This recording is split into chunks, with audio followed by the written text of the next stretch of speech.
नमस्कार दोस्तों, HRDIS में आप सभी का स्वागत है। आप सभी लोग कैसे हैं? आई होप सब अच्छे होंगे। तो वीडियो शुरू करने से पहले आप सभी लोगों को फ्रेंडशिप डे की शुभकामनाएं हैं। आप सभी लोग जीवन में एक अच्छे दोस्त बनाएं, सकारात्मक दोस्त बनाएं, जो जीवन में आपकी जो सही दिशा और दशा देने का काम करें। तो चलिए बिना देरी के इस सेशन को स्टार्ट करते हैं। और दूसरी बात कि जो भी लोग इस चैनल को पहली बार देख रहे हैं, इस करंट अफेयर्स की सीरीज़ को पहली बार देख रहे हैं, उनसे रिक्वेस्ट है कि प्लीज़ चैनल को लाइक, शेयर एंड सब्सक्राइब जरूर कर लें, ताकि कोई भी update current affairs Hindi GS से संबंधित हो तो वो उन तक सबसे पहले पहुँच सके। तो चलिए आइए स्टार्ट करते हैं और देखते हैं कि आज का पहला प्रश्न कौन सा है। देखिए, ये करंट अफेयर्स दरअसल आपकी RO, UPPCS, BPSC, RAS, MPPCS और अभी जो आपका पेट वाला एग्ज़ाम होने वाला है, उस पेट वाले एग्ज़ाम के लिए भी यूपी पेट का एग्ज़ाम जो SSSC कराएगा, उस पेट वाले एग्ज़ाम के लिए भी ये रेलेवेंट है। यानी कि आप करंट अफेयर्स सभी चीज़ों के लिए पढ़ सकते हैं, कोई दिक्कत नहीं है। ठीक, तो करंट अफेयर्स फॉलो करें, विश्वास रखें। जितने भी क्वेश्चंस आपके आएंगे इन सारे एग्ज़ाम्स में, इन सारी परीक्षाओं में, वो इसी करंट अफेयर से आपके फंस जाएंगे। बहुत ज़्यादा मैं क्वेश्चंस नहीं करा रहा हूँ, लिमिटेड करा रहा हूँ, उतने ही करा रहा हूँ कि जितने आपके एग्ज़ाम में आएँ। ऐसा नहीं है कि मैं आपको 20 क्वेश्चन 15 क्वेश्चन जल्दी करा दे रहा हूँ और क्वेश्चन वो ना इम्पॉर्टेंट हो, उतना ही करा रहा हूँ। भले ही कम करा रहा हूँ, लेकिन रेलेवेंट करा रहा हूँ, ताकि आपके परीक्षा में ज़्यादा आपको ना पढ़ना पड़े, कम पढ़ करके आपकी परीक्षा के सारे प्रश्न आपके हल हो जाएँ। तो चलिए बिना देरी के आज का सेशन स्टार्ट करते हैं और देखते हैं कि आज का पहला प्रश्न क्या है। देखिए, पहला प्रश्न है, हाल ही में भारतीय महिला कंपाउंड टीम ने तीरंदाजी चैंपियनशिप में भारत के लिए पहला स्वर्ण पदक जीता है। यह खेल कहाँ पर हो रहे हैं? ठीक, इसका जो राइट आंसर है वो है राइट आंसर इसका डी, बर्लिन में ये खेल हो रहा है। ठीक, आइए व्याख्या देखते हैं कि यह खेल बर्लिन में हो रहा है। अदिति स्वामी, देखो इस नाम को ध्यान रखना इंपॉर्टेंट है। ठीक, कि अदिति स्वामी ने जर्मनी के कहाँ पर जर्मनी के कहाँ पर, बर्लिन में विश्व तीरंदाजी चैंपियनशिप में महिलाओं को व्यक्तिगत खिताब जीतने वाली पहली भारतीय महिला बन गई हैं। ये पॉइंट जो है आपको याद रखना है कि अदिति स्वामी जर्मनी के बर्लिन में विश्व तीरंदाजी चैंपियनशिप में महिलाओं का व्यक्तिगत खिताब जीतने वाली पहली भारतीय महिला बन गई है। तो चूँकि पहली भारतीय महिला बन गई हैं, तो इसलिए ये नाम अदिति स्वामी आपको याद रखना है।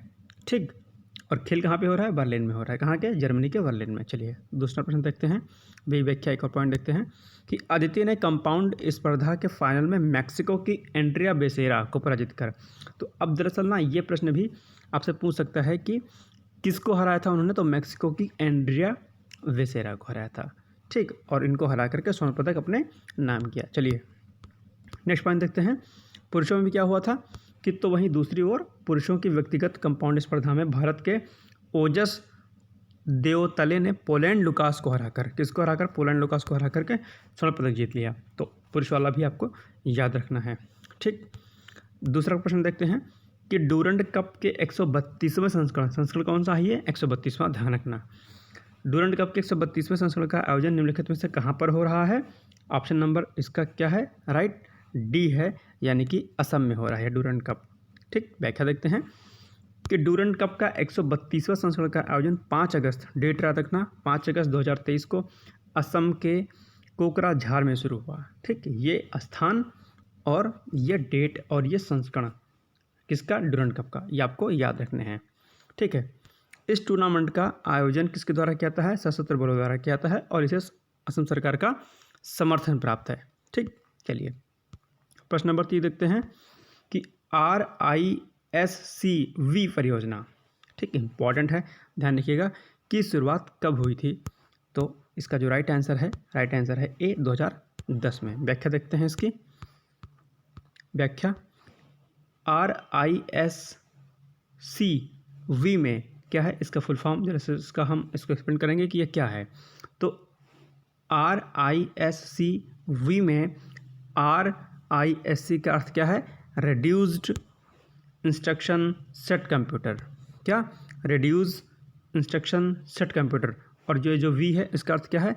V का अर्थ है 5वीं पीढ़ी। ठीक, इंपॉर्टेंट है, ध्यान रखिएगा, पूछ सकता है आपसे। आगे है कि RISC-V परियोजना की शुरुआत कब हुई थी? 2010 में हुई थी।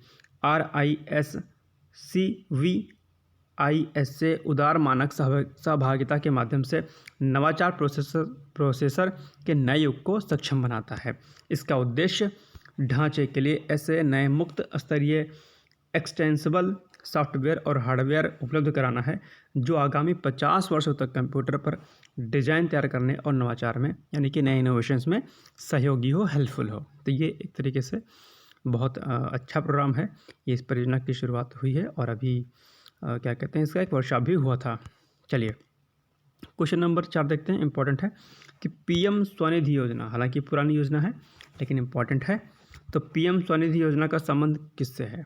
ठीक, तो इसका राइट आंसर है बी, स्ट्रीट वेंडरों को ऋण मुहैया कराने से संबंधित है। चलिए इसका ऑप्शन व्याख्या देखते हैं।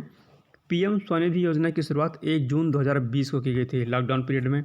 इसका मुख्य उद्देश्य स्ट्रीट वेंडरों को बिना किसी जमानत के सस्ता ऋण उपलब्ध कराना था। जब चूँकि लॉकडाउन लग गया था तब योजना शुरू की गई थी, क्योंकि उस समय दिक्कत बहुत ज़्यादा होती, समस्याएं बहुत उत्पन्न हो रही थी और उसी समस्याओं के समाधान के लिए पीएम स्वनिधि योजना की शुरुआत की गई थी। ठीक, इसके तहत दिसंबर 2023 तक ऋण लेने की अवधि को विस्तारित कर दिया गया है। ये दरअसल जो इसकी डेट थी वो शायद 2022 तक थी, तो इसे बढ़ा दिया गया था, दिसंबर 2024 तक कर दिया गया है।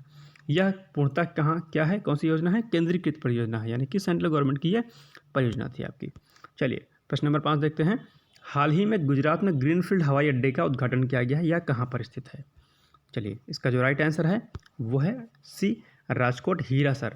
ठीक है, राजकोट के पास हीरासर एक स्थान है, वहीं पर ग्रीनफील्ड हवाई अड्डे का उद्घाटन किया गया है गुजरात में। आइए व्याख्या देखते हैं। हाल ही में गुजरात में ग्रीनफील्ड हवाई अड्डे का उद्घाटन किया गया है, राजकोट के पास हीरासर नामक स्थान पर स्थित है। ठीक, ध्यान रखिएगा स्थान। यह गुजरात का पहला ग्रीनफील्ड हवाई अड्डा है। ये पॉइंट इंपॉर्टेंट है, पूछ सकता है ऑप्शन में देकर के कि कौन से नंबर का है, तो ये पहला है दरअसल, इसलिए ये इंपॉर्टेंट भी क्वेश्चन हो जाता है। इस हवाई अड्डे का नाम बदलकर, अब इस पॉइंट को भी याद रखना है कि इस हवाई अड्डे का नाम बदलकर राजकोट अंतर्राष्ट्रीय हवाई अड्डा कर दिया गया है। ठीक, अच्छा दूसरी बात कि ये ग्रीनफील्ड हवाई अड्डा जो चर्चा में है, ये तो ग्रीनफील्ड हवाई अड्डा क्या होता है? तो दरअसल ग्रीनफील्ड हवाई अड्डा वो हवाई अड्डे होते हैं जहाँ पर पर्यावरणीय दिशाएं और दशाओं का पूरी तरीके से ध्यान दिया जाता है, यानी कि वहाँ पर पर्यावरण से संबंधित किसी भी प्रकार का प्रदूषण आदि नहीं होता है और वहाँ पर आपका ग्राउंड वाटर रिचार्ज से लेकर के जितनी सुविधाएं होती हैं, ठीक है, सौर ऊर्जा को लगाने को लेकर के, ताकि वहाँ पर रिन्यूएबल एनर्जी का विकास हो सके और इसके साथ साथ में कहीं से भी कोई भी प्रदूषण वहाँ पर उत्पन्न ना हो पाए, ऐसे हवाई अड्डे को ग्रीनफील्ड हवाई अड्डा के नाम से जाना जाता है। तो बहुत ध्यान दिया जाता है पर्यावरण से संबंधित चीज़ों को लेकर के, तो ऐसे हवाई अड्डे ग्रीनफील्ड हवाई अड्डे कहलाते हैं और ये गुजरात का पहला ग्रीनफील्ड हवाई अड्डा था। चलिए क्वेश्चन नंबर 6 देखते हैं कि जदेरी नाम कट्टी को जीआई टैग निम्नलिखित में से किस राज्य को दिया गया है? राइट आंसर है इसका ए, तमिलनाडु को। एक्सप्लेनेशन देखते हैं इसका कि जदेरी नाम कट्टी को जीआई टैग तमिलनाडु राज्य में मिला है, साथ ही 2 अन्य उत्पादों को भी 31 जुलाई को जीआई टैग दिया गया है। तो 31 जुलाई को दरअसल 3 उत्पादों को जीआई टैग दिया गया है तमिलनाडु राज्य में। और तो पहला जीआई टैग किसको मिला है? जदेरी नाम कट्टी को, और 2 अन्य उत्पाद भी हैं।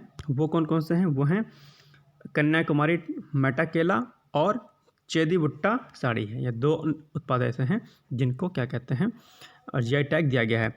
जदेरी नाम कट्टी एक प्रकार की मिट्टी है और जिसका उपयोग पूजा के दौरान भगवान विष्णु को तिलक लगाने में किया जाता है, याद रखिएगा। चलिए नेक्स्ट क्वेश्चन देखते हैं। क्वेश्चन नंबर 7 कि 4 अगस्त 2023 को ऑयल इंडिया लिमिटेड को महारत्न कंपनी का दर्जा दिया गया है। यह किस नंबर की महारत्न कंपनी बन गई है? इसका जो राइट आंसर है वो है 13वें नंबर की महारत्न कंपनी बन गई है ये। आइए इसकी व्याख्या देखते हैं कि 4 अगस्त 2023 को ऑयल इंडिया लिमिटेड को महारत्न कंपनी का दर्जा दिया गया है और ये नंबर किस नंबर की बन गई है महारत्न कंपनी? 13 नंबर की। साथ में ये पॉइंट आपको ध्यान रखना है, ये जो महारत्न कंपनी बनी है ये केंद्रीय सार्वजनिक क्षेत्र का उपक्रम है। तो ये दरअसल केंद्रीय सार्वजनिक क्षेत्र उपक्रम की 13वें नंबर की क्या है, ये महारत्न कंपनी है। चलिए अब आज का ये प्रश्न है कि आपको बताना है और कमेंट बॉक्स में आपको बताना है कि ये इसका उत्तर जो है दरअसल क्या होगा। तो हाल ही में किस राज्य सरकार द्वारा अमृत वृक्ष आंदोलन ऐप है एक, उसको लॉन्च किया गया है? तो किस राज्य सरकार द्वारा ये लॉन्च किया गया है? ऑप्शन नंबर ए है आपका तमिलनाडु, केरल, गोवा, असम। प्लीज़ आप लोग कमेंट बॉक्स में ज़रूर जाएं और वहां पर इसका आंसर दें ताकि आपकी तैयारी होती रहे और देखें कि आप लोग पढ़ रहे हैं या नहीं पढ़ रहे हैं। ठीक है, तो सिर्फ बैठे रहने से कुछ नहीं होगा। अगर क्वेश्चन आपको दिया जा रहा है तो उसका आंसर देने का प्रयास करें, भले ही गलत हो कोई दिक्कत नहीं, लेकिन चाहे आप इंटरनेट से ही ढूंढें उसे, लेकिन आप उसका आंसर ज़रूर दें। तो आज कमेंट बॉक्स में इसका उत्तर दीजिएगा। कल जो प्रश्न था वो प्रश्न ये था कि जो हमारी ओजोन है वो दरअसल कहाँ पर पाई जाती है, उसकी कंसंट्रेशन कहाँ पर पाई जाती है। तो उसका जो राइट आंसर है वो हो जाएगा, कल के प्रश्न का जो उत्तर है वो है समताप मंडल यानी कि स्ट्रेटोस्फीयर। तो ओजोन की जो लेयर होती है, ओजोन का जो कंसंट्रेशन होता है वो दरअसल समताप मंडल में होता है। तो चलिए आज का वीडियो यहीं पर फिनिश करते हैं और मिलते हैं कल एक नए सेशन के साथ। और तब तक आप सभी लोग पढ़ते रहिए, खूब अच्छे से पढ़िए, लगातार पढ़िए और सकारात्मक ऊर्जा के साथ, मन में एक विश्वास के साथ अपनी पढ़ाई को रेगुलर करिए। भले ही 2 घंटे 4 घंटे 5 घंटे पढ़िए, लेकिन एक प्रोडक्टिव स्टडी करिए ताकि आपका एग्ज़ाम क्वालिफाई हो और आप एक सुनहरे भविष्य की ओर अग्रसर हो। तो चलिए, शुभकामनाएं आप सभी को। Good luck, bye bye, take care.